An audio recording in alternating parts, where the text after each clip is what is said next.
অনেক বাড়িতে অথবা দোকানে দেখা যায় স্বর্ণ অথবা রূপার পানি দিয়ে ছিটা দেয়া হয় রোগ মুক্তি বা বালা মুসিবত মুক্তির জন্য এটা কতটুকু জায়েজ? ভাই, স্বর্ণ বা রূপার পানি ছিটা দেওয়া দোকানে, বাড়িতে, বিভিন্ন জায়গায় এটা আমাদের সমাজে অনেক ক্ষেত্রে আছে। এটা অত্যন্ত গর্হিত একটা কাজ।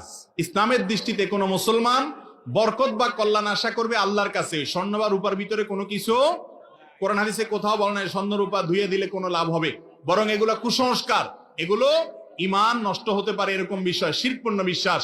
বিসমিল্লাহ বলে শুরু করবেন, আল্লাহর কাছে বরকত আশা করবেন, পাপের কাজ ছেড়ে দিবেন, আল্লাহ তাআলা বরকত দিবে। আপনি যদি গুনাহ করেন, আপনি যদি অন্যায় করেন আর এদিকে আল্লাহর কাছে বরকতের আশা করেন, তাহলে সে বরকত আপনার হবে না। আর স্বর্ণ বা রূপার পানি এগুলো দিয়ে যত ছিটেন, যত ধন, এগুলার বিশেষ কোনো কল্যাণ নাই। কোরআন হাদিসে কোথাও এরকম কোনো কিছু বলা হয় নাই। বিধায় এরকম বিশ্বাস নিয়ে যদি আপনি স্বর্ণ